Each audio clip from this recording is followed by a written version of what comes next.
Ever since I was younger, I was into video games. Somebody like the Fuse so I can bring bad news to all these crews who can't NBA jam with the shoes. What's going on, guys? Welcome back to another beer review. Another beer from Pariah Brewing. They are local, San Diego, to me, and they actually sent this. So I always let you guys know when a brewery actually sends something to review.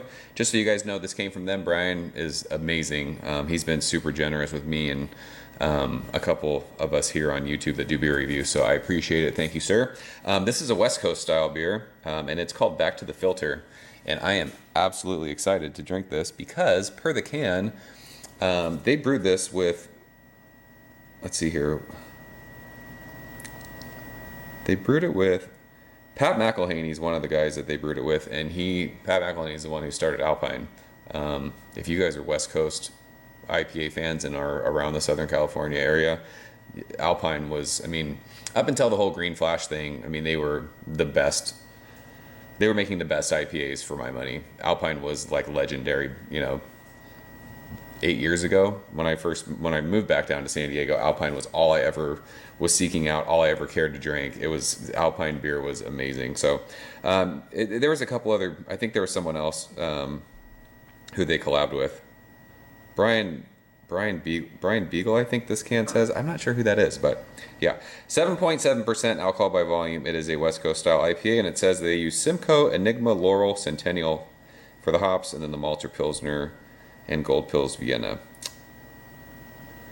Anything else? Brewed in Can, San Diego, Pariah Brewing Company. I think I've only ever had hazy IPAs from Pariah, so I'm excited to check this out. This was canned on October 11th, so we are just under a month old.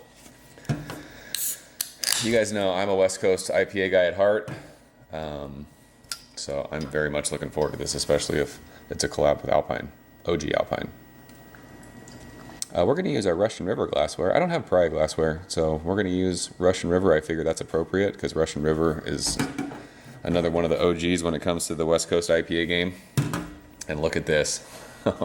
That is magical looking. Super carbonated. There are tons and tons of bubbles. It's that light kind of straw color. It looks darker on camera. Fluffy finger of bright white head. There's a chill haze on this, but I can see the Russian River logo looking through this beer. This looks like a West Coast style IPA. This looks absolutely fantastic. It's Saturday afternoon now.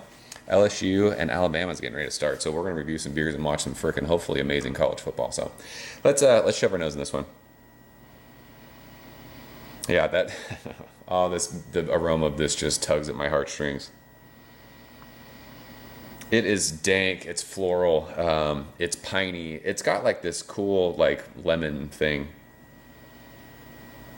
And then it's got this crazy like just bready sweetness. Like you smell like the balance between dank hops and malts. I mean, this is a month in the can almost. It's still crazy pungent. It's got like a citrusy peel thing. It's got tangerines. And it's got like this candied kind of a note. I don't know exactly what that is. It's like, it's a kind of like a sugary sweet, like hop candy. But it smells dank. It smells like it's going to be bitter. Yeah, and it's got that sweet like malty thing underneath all those hops. Like this is making my mouth water. It smells like an old school West Coast IPA. Oh, it smells so good. I'm ready to drink this. Cheers. Brian, thank you for sending this, my friend. Appreciate it.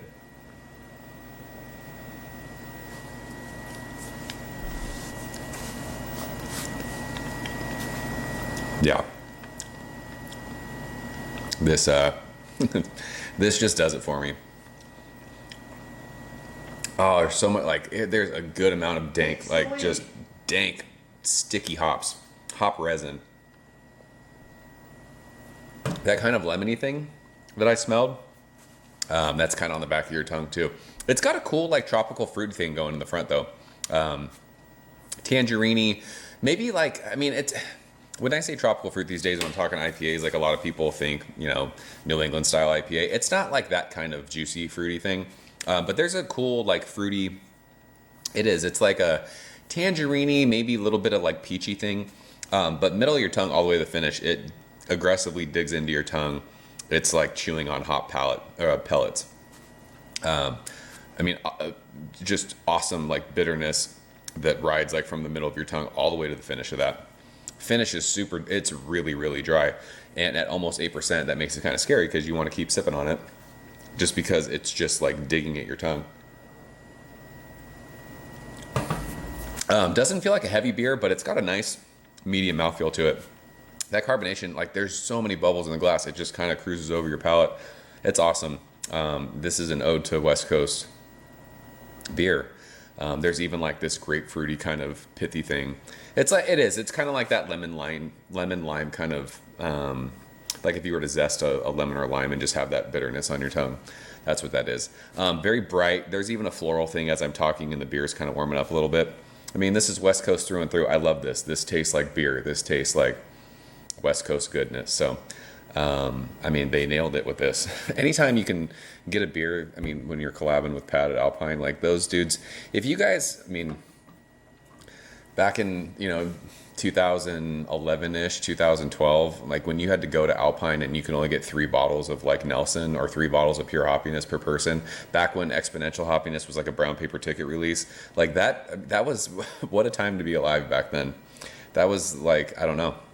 I miss those days when it comes to West Coast beer. I miss those days when it comes to Alpine beers. Like I really, really, like when I fell in love with hoppy beers, it was because of Alpine. Like it from where I'm at, North County, it was like an hour and a half drive down there.